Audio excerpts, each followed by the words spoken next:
आणि सगळी पृथ्वीच्या पाठीवरची सगळी लोक बरडून जात आहेत आणि हे बघितल्यानंतर त्यांना वाईट वाटतं, दुःख वाटतं, डोळ्यात पाणी येतं. बाजूला कमाल नावाचा मुलगा त्यांचाच असा इथं बसलाय ना, तसं तो चाललेला आहे. बाबा बाबा का रडता हो, क्यों रोते हो? ते सांगितलं की असं असं आहे. ते हसायला, वडील रडताय, कमाला हसायला. कबीर बघायला लागले, मी रडतो हा हसतो, याला सांगून पण हसतो. चलती चौकी देख कर रहा कमाल हसा, जो खिले के पास रहे वो पिसा न जाए. सियावर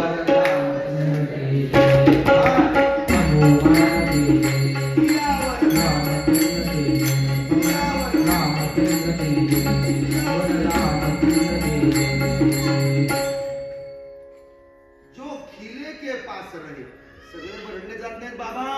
तुम्ही बारकाईने बघा, मध्ये आरी असते, आरी, आणि त्या आरीला जे चिकटून राहतात ना ते वाचतात. तसे एका सद्गुरूला, एका गुरुला, एका भगवंताला जे धरून राहतात ना ते भरडले जात नाहीत. तुम्ही आपण सगळेजण आहोत, तुम्ही आपण सगळेजण आहोत, तुम्ही आपण सगळेजण आहोत. आपण कधी भरडले जाणार नाही मंडळी. मी का सांगतोय, जेव्हा त्या बरं का गुहकानं बघितलं प्रभू रामरायाची सेवा घडावी, राम कोण गुहकाला माहिती होत. आणि मग रामाकडे विनंती केली, प्रभू तुम्ही असं करा ना, 14 वर्ष तुम्ही वनात काढणार ना, वनात काढले काय हित काढले काय, तुम्ही असं करा, हे राज्य माझं जे हे जे राज्य आहे ना, हे राज्य तुम्ही चालवा, तुम्ही राज्य राजगादीवर बसा, मी तुमची सेवा, मला सेवा करायची संधी द्या. खुर्ची सोडायला तयार झाला हो प्रसन्न भाऊ, राजा भाऊ खुर्ची सोडायला तयार झाला आणि सहज बसा बसा. प्रभू राम म्हणाले, आम्ही रघुवंशातले आहोत बरं का. माझ्या आईला माझ्या वडिलांनी काय दिलंय, वचन दिलंय माझ्या वडिलांनी, 14 वर्ष एका जागेवर नाही, वनात करायचं, वनात. आणि वल्कल धारण केलं, तू असंच कर, माझ्यासाठी जर काय द्यायचंच असेल मुक्काम करतो मी एक दिवस इथं, आणि जर मला काय द्यायचं असेल ना तर तू एक कर, वडाचा चीक घेऊन ये. युवकाला कळलं नाही, वडाचा चीक माझ्याकडे मागायचं तर माझ्याकडे एवढं सगळं आहे, आणि प्रभूची सेवा करायला काही घेऊ नको येऊस. दूध नाही मागितलं, भोजन नाही मागितलं, वस्त्र नाही मागितली, निवारा नाही मागितलं, म्हणजे वडाचा चीक घेऊन ये. वडाचा चीक युवकाने लगेच, त्याच्याकडे काय हो, लगेच सेवकांनी वडाचा चीक काढला आणि प्रभू रामरायांनी त्या गुहकाच्या समोर, सुमंत्राच्या समोर आपल्या केसांना, एकट्याच्या नाही, लक्ष्मणाच्या, सीतामाईच्या हे जे केस आहेत ना त्या केसाला वडाचा चीक लावला. का? तापसी वेशात, तापसी म्हणून या ह्याच्यात काय करायचं, 14 वर्ष काढायचे. कुठे केस आणि केसावर आणि तिकडे ती व्यवस्था करायला कुठे मिळणार आहे. एकदा वडाचा चीक लावला ना की प्रश्न मिटला, त्याच्यात काही जंतू बिंतू काही होत नाही. वडाचा चीक लावला की प्रश्न. मंडळी धाय धाय रडायला लागला, धाय धाय. प्रभू रामरायचे केस म्हणजे काय, सीतामाईचे केस म्हणजे काय, लक्ष्मणाचे केस. पूर्वीचे लोकांचे केस बघायचे ना, असं केसच राहिले नाही. डोक्यावर थांबे घेतला ना सगळे केस गेले बाथरूम मध्ये, आणि मग नुसत्या बाया शॅम्पू लावत्या, आहेत ते पण बारीक करतात. सगळी गोष्ट हे सांगितलं. शिंके काय, शिके काय, शिके काय, शिके काय, अशी शिजवली जायची, नुसती शिजवली जायची. माझी आजी अशी शिके काय शिजवायची, आणि तुझं असं असा चोरा मोरा करून आंघोळीला केसाला काय त्यांना शिके काय चोळायची. एक केस हलत नव्हता. आता बाया 500-500 रुपयाचे शॅम्पू आणून केसाला लावत बसेल, एक केस राहायला मागत नाही. का सांगतोय, का सांगतोय का, परिणाम आहे, कारण असणार, परिणाम आहे त्याला कारण. लक्षात ठेवा, जिथं दूर आहे, कुठेतरी दूर निघतोय, दूर निघतोय काय, दूर निघतो म्हणजे तिथं अग्नी आहे, दूर निघतो म्हणजे तिथं अग्नी आहे. वडाचा चिक लावला प्रभू, धाय धाय निषाद रडू लागला. राजा व सुमंत रडू लागले. खूप वाईट वाटलं. सगळी अयोध्येतली आलेली लोक रडायला लागली. ही अवस्था बघून आम्ही सोडणार नाही प्रभू रामा, तू काही शिकलाव अजून काय कर, आम्ही तुला सोडून जाणार नाही. सगळे झोपले. फार मोठा प्रवास करून आले होते. अयोध्येवरून गंगेकडे गेले होते. तुम्ही गेला होता ना. आणि तिथं मग ते युवकाने सगळ्यांना भोजन दिलं, यांना फलाहार दिला आणि सगळे गाढ झोपले. प्रभू रामरायांनी 1:30-2 वाजता प्रभू रामराय काय झोपायला आले होते. लक्ष्मण असा उभा होता.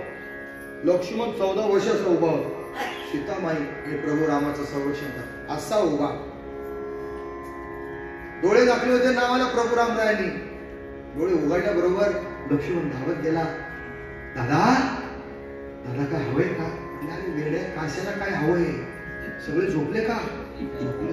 आता चल म्हणले, चल सुमंत्राला उठव आणि चल आपला. आणि तुम्हाला सांगतो, सुमंत्राला सांगितलं तिकडं रथ फिरव, त्या रस्त्याला रथ फिरून आण, त्या रस्त्याला फिरवून आण, त्या रस्त्याला फिरून आण. असे 4-5 रस्ते होते. पूर्वीचे सिमेंटचे डांबरी रस्ते नव्हते, मातीचे रस्ते. का फिरून आण? जेव्हा ही जागी होतील ना तेव्हा त्यांना कळलंच नाही पाहिजे आपला रथ कोणत्या नेमका दिशेला गेला. सगळ्या दिशेला रथ फिरवला आणि एका विशिष्ट दिशेनं बरं का ही मंडळी निघाली. मी काय सांगतोय त्याच्यामध्ये फक्त राम लक्ष्मण सीता सुमंत्र गुहक सोबत निघाले रात्रीचे. एवढेच, बाकी सगळे झोप. सकाळी उठतात ना तर प्रभू तर नाही, रथ नाही, प्रभू नाही, लक्ष्मण सीता कुणी नाही. सगळेजण आकांत मांडायला लागले. सगळेजण डोळ्यात अश्रू ढाळायला लागले. राम राम राम राम हो श्रीरामा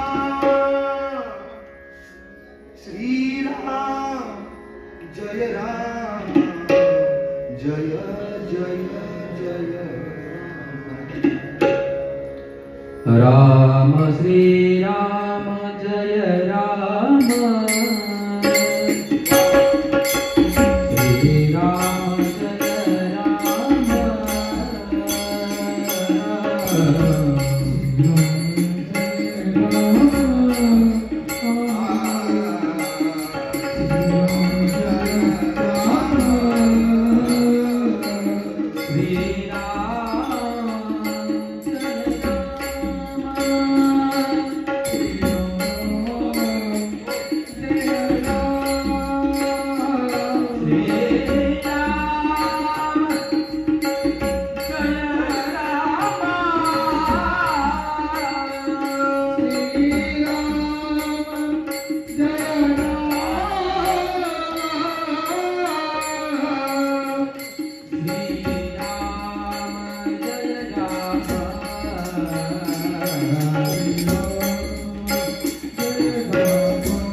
अशा अवस्थेमध्ये सगळे मंडळी अश्रू ढाळे ढाळे पुन्हा अयोध्येला आले. आणि अयोध्येला आल्यानंतर राजा दशरथाच्या कानावर गेलं की आपली अयोध्येतली मंडळी परत आली. राजाला असं वाटलं की माझा प्रभू आला असेल, माझा राम आला असेल. राजाला अंधत्व आलं होतं, डोळ्यानं काही दिसत नव्हतं. अंधत्व आलेल्या राजानं रामासाठी टाव फोडला. मला कोणीतरी रामाला आणून द्या, माझ्या रामाला माझ्या जवळ कोणीतरी घेऊन या.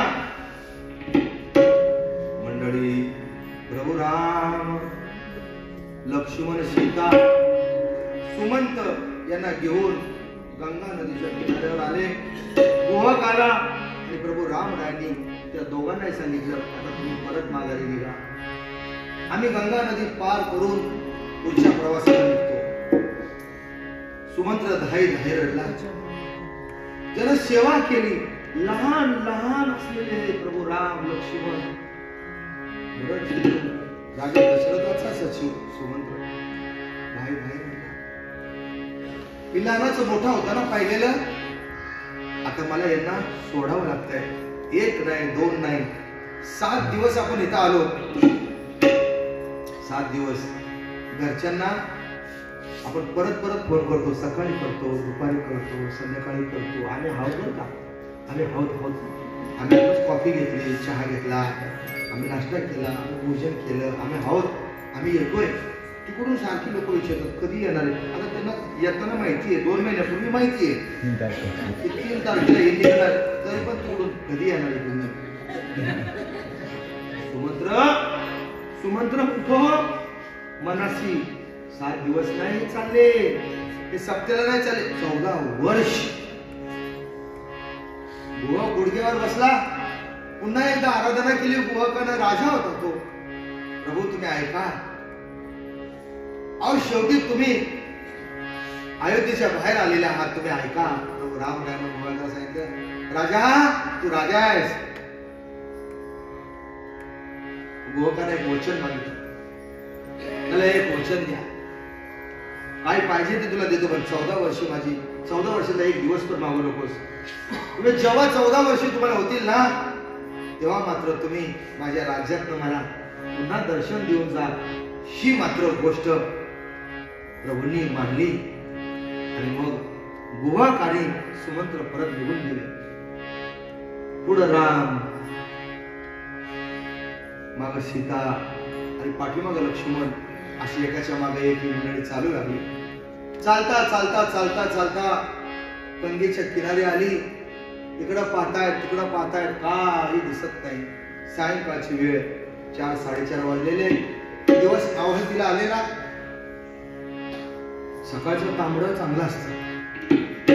सकाळचं तांबडं फुटलेलं असतं ना, त्याचा फोटो काढावा असं म्हणतात. पण मावळतीच्या तांबड्याचा जेव्हा सूर्य मावळायला लागतो, तेव्हा मावळतीच्या सूर्याचा कोण फोटो काढतं का? फोटो नाही घेतो. मावळतीचं तांबडं अंधार करणार असतं. समोर सगळा अंधार होता, गंगा नदी होती. काय करावं, कुठं बरं जावं? प्रभू राम, लक्षात घ्या, काय आदर्श घ्यायचा आपण आपल्या जीवनात. असं कधीतरी अंधार येतो, मावळतीचं तांबडा आपल्या समोर येतं. मग ती स्त्री असू देत किंवा पुरुष असू देत, कुठल्याही बाबतीत कुठंही न डगमगता आपण पुढे चाललं पाहिजे. पुढे चाललं पाहिजे. जसं दिवसा आलो ना, रात्री पण आपण चालू. तसं सुखात होतो ना, आता दुःख आलं ना, चालू. लक्षात ठेवा. म्हणून माणसानं, मी नेहमी सांगतो की सुखानं उन्मत्त होऊ नये आणि दुःखानं कोलमडून जाऊ नये.